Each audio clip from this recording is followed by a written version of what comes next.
Hello everyone and welcome to Call Sign Charlie Models. Time for part 6 of the HK Models 132nd B-17G build. Last week we finished getting the nose section all assembled and everything on that, and then this week we are going to be getting that nose section attached to the fuselage, at least getting that done, and hopefully probably getting the putty applied to it. We'll have to see how long and how much of a fight the nose section is getting attached. But that's what we have planned for today. So we're going to get back down to the workbench and I will see you in 1 second. Alright, so starting off with the nose section, we got to do some test fitting on it. So we can see we have a nice little gap on the bottom, and that's because of the bottom floor is not 100% the kit part, as you saw in the previous video from last week, and actually the previous couple weeks beforehand. So we got to get that sanded down a little bit, just taking off probably about 1 millimeter to 1.5 millimeters, maybe 2. Get that sanded down, and then we're going to keep on test fitting. We'll do a little bit of sanding, test fit, and then sand some more until we can get it perfect. And it takes a little bit, but we get it done.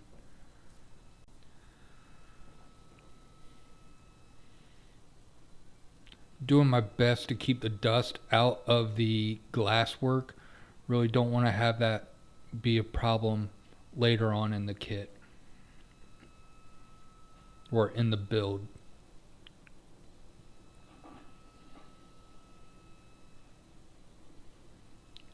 Let's do another test fit. I think we should be getting pretty close, if not perfect right now. So it looks like we have a good fit, maybe just a little bit more sanded off, and then we'll be copacetic to continue on. As you can see, I knocked off the turret, the nose turret, a little bit earlier in the week. Just figured better to have that off right now while I'm doing all the fumbling about and test fitting and everything than to have that just wiggling around. We're going to reattach that here in a second. But now I'm doing the final test fit once I get everything lined up with the center seam line right there, and now you can see we have a really nice fit going on with the kit and the nose. So now we have this little piece to add, this little shelf to add.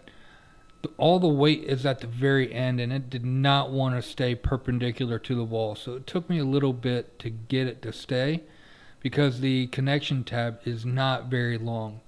So using a little bit of the quick set from Tamiya and just hold it into place for a second once I can get a good place on it, and once we hold it for about 30 seconds it should be good to go. Alright, so now we're getting the nose turret back in, doing the super glue or the Zap CA glue on the turret right there. Nice detail on the guns. One of the guns did fall out after I got the turret attached, so there's not going to be an actual gun in there. And the other issue I'm having is, for some reason, it's not fitting now with the ammo cans. So I'm going to sand down the corners of the ammo cans because that's what's blocking it off. And after that's done, we can get it in there and it fits pretty nicely. Knocked one of the ammo cans off while I was doing the sanding, so got to re-glue that back in. Then we'll do a test fit on this. Now for some reason I could not, it looked off to me. It looked like it was not square, and after a couple more times of looking, I see on the bottom of the nose there's a slant to it. You can see it right there, right next to my hand. There's a slant. It's not exactly level on the bottom connection point. So when I get that sanded off, I should straighten that back out and make it look right. But that was one of the issues that kept on fighting me in test fitting and getting that done. And now we're just gluing it in. I glued the edge or the bottom rim of the turret, but I just wanted to have a little bit of extra connection glue on it. So now that this is dried good enough, we can actually get the nose section attached to the fuselage, and you can see the tape that I have attached to the fuselage. I'm going to use that to hold the actual nose section into place while the Tamiya glue does its job, and I'm going to set this off to the side for a couple hours before I do any messing around with the rest of the kit. So again, adding in some more super glue. I'm going to have to sand that down later on when I'm doing all my sanding to get rid of the super glue marks on there.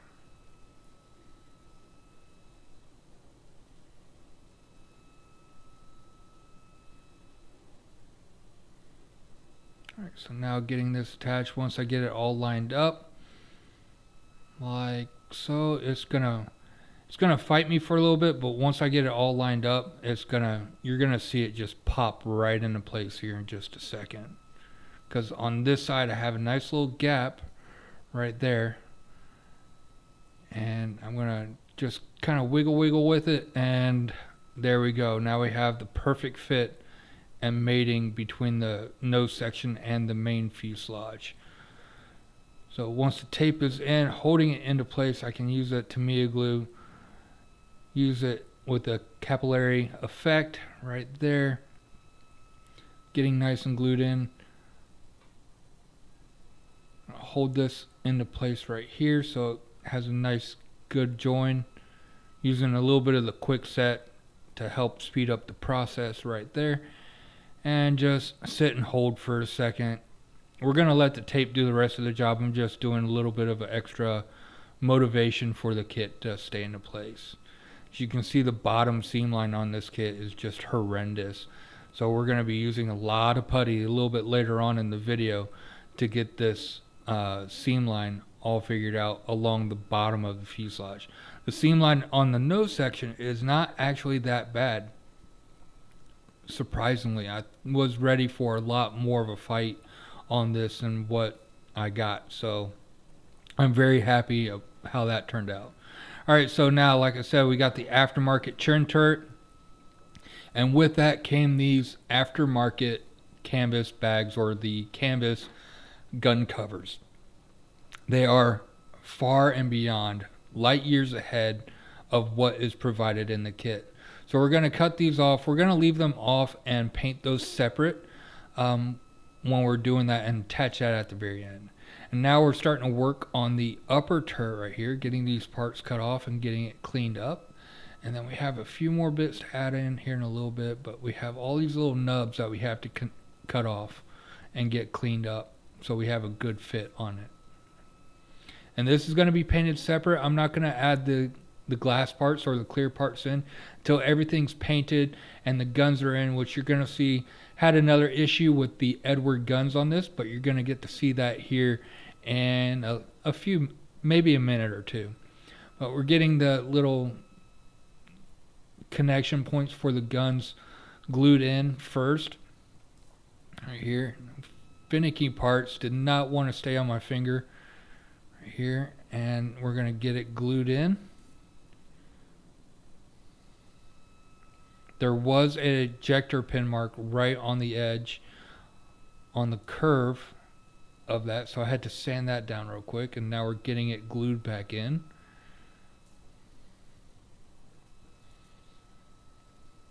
And the same thing with the other side.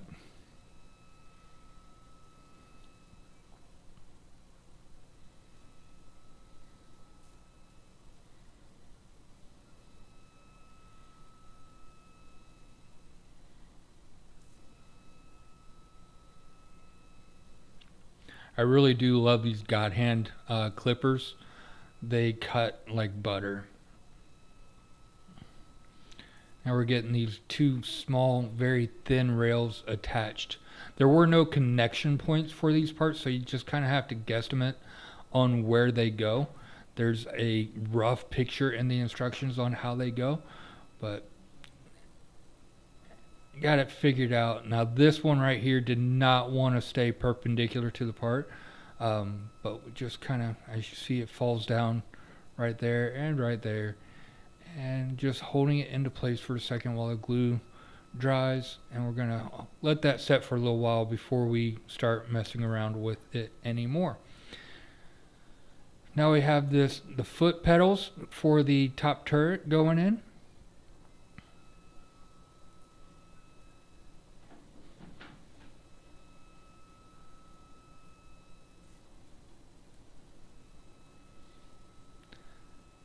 now we're actually working on the turret frame.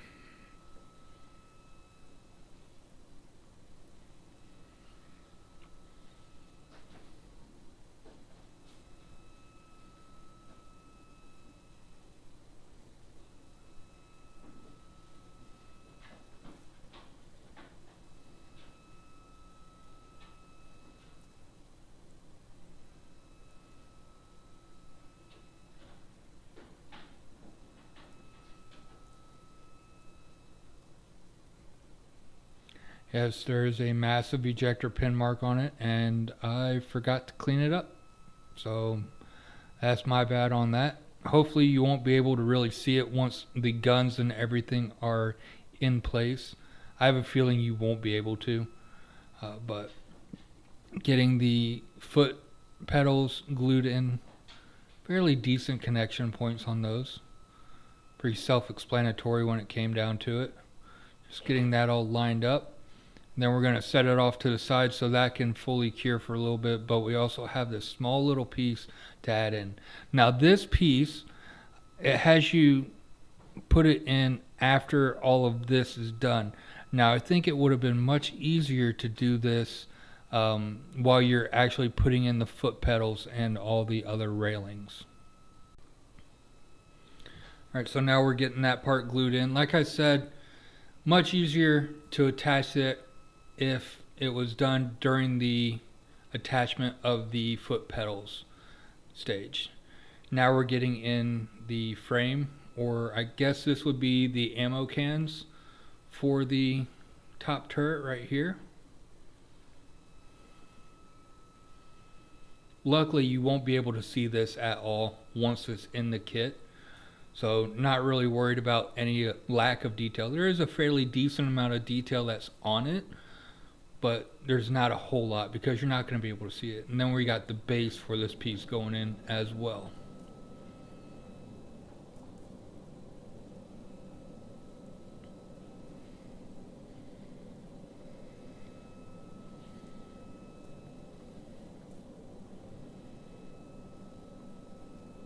Alright, so moving on to the guns, we're using the Edward Brazen guns for this. We're going to get these cut off of the blocks real quick using my razor saw. Get it cleaned up with a quick hit with the sander, and the same thing for the other gun. And then we're going to do a test fit to see if they fit, and do I need to drill out the holes anymore. And they are just a little bit too big, so I'm going to go through with the drill bit and I'm going to bore those out just a little bit more. And then we're going to do another test fit to see how that fits. It's just a gnat's ass too small. So we're going to drill out the other one, and then I'm going to grab my Tamiya round file and kind of bore this out just a little bit right here. I love this piece of equipment for if you have to just barely sand it down any, where you don't want to have to go up to a next size of drill bit. Just bore it out. It's kind of like a round piece of sandpaper right here. The problem is the barrel on the gun is too long, and the back of the gun actually sticks out, so you wouldn't be able to get the glasswork in connected. So I had to cut off the barrel and cut it a little bit shorter, so that way the whole assembly will fit. Luckily with the barrel and where I cut it off, it will be at the join point, so you won't really be able to tell unless you grab a micrometer to say that, oh, you cut off 3 millimeters or 2 millimeters of the barrel. Alright, so now we're starting off with the Ask masking set. And this is much like the Edward tape for masks. It goes down very nicely. The one thing that I really like about these sets versus Edward sets are the pieces of tape are actually numbered. So on the instructions they have part 16 and part 17, 14 and so on. So it's a lot easier to find out which piece of tape you're actually needing for that part. And it actually tells you the part of the kit or the kit part number as well. So you can go back into the instructions and see exactly which clear part you need to attach that mask to. So fast forward a little bit, got all the masking done. I didn't bore you guys with all masking of every single window on this. But now what we're doing is we are prepping for the putty. And what I want to do is I want to minimize the amount of putty coverage that I have on the model and the damage that I do to the rivet and panel line detail. So what I'm doing is I am masking a little line on both sides of the panel line, or not the panel line, the seam line that I'm going to be sanding. So that way I have a clear straight line of putty.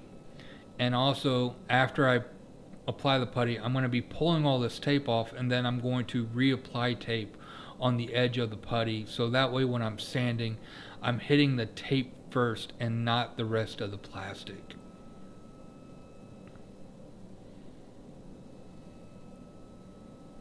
Go through, and I'm going to do this for all the seam lines that need to be sanded.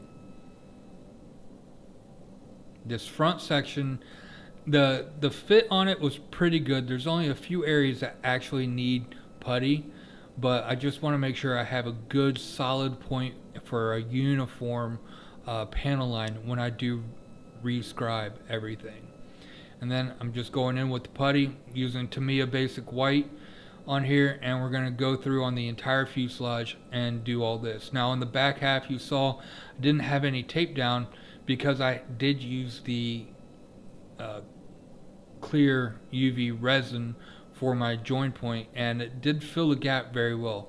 I did end up going in and putting putty over that just in case there were any sink marks or shrinkage in the resin, so that way when I sand it there won't be any divots or anything like that. Then on the front section of the front windscreen, there is a nice little step to that, so I'm going to have to feather that down very carefully.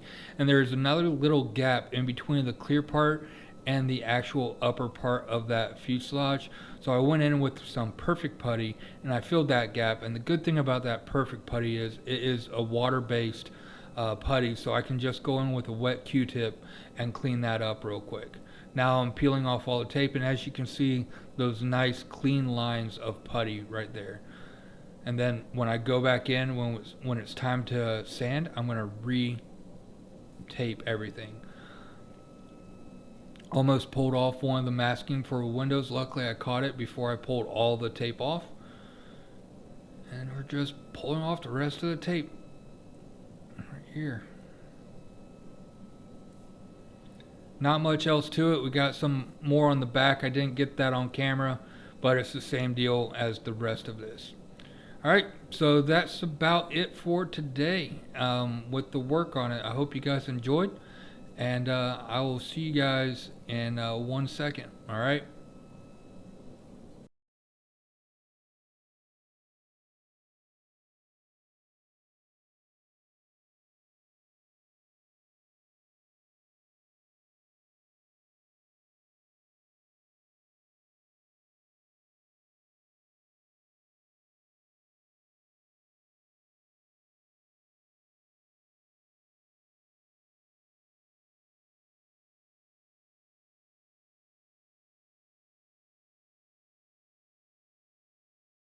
Alright, so that's everything for today for the B-17G build from HK Models. Got the nose section on, pretty good fit, just needed a little bit of a test fitting and a little bit of sanding, and we got it to be almost perfect. The reason why I put the putty around the nose cone is really so I have a uniform panel line going around that edge when everything is said and done. So moving on with that, we got the putty on, and I also started building the top turret. So everything on that part is done. That section is ready for paint. After we get done with the sanding and everything, we'll start moving on to the ball turret on the belly, and then getting some of the antennas and stuff on. And then also I want to do a test shot of primer after the sanding is all done to make sure that we are all good and don't need to sand anymore. Because also we're going to have to rescribe and re-rivet everything, all the detail that we lose from the sanding. And on top of that, the sanding, we have to go all the way to perfect plastic, because we are doing a metal finish on the front edge, and with the metal finishes, they do show every single air on the model with the very thin lacquer paints with the AK Extreme Metals. So we're going to have to make sure that we take some time and care to make sure that we have a perfect smooth finish to everything, and then also panel scribing and riveting and all that stuff has to be pretty much perfect on the front half of this kit and the entire kit. But the back end is going to be the olive drab with the gray underneath and some weathering to that as well. So we have a little bit more leeway with that one than what we do with the front section. But that's it for today. I hope you guys enjoyed this, and next week we're going to be getting some good amount of work done, and moving forward here, I'm guessing in a few weeks we'll be moving on to the wings and the engines. So that's going to be a lot of fun with photo etch, with the Edward photo etch flap set.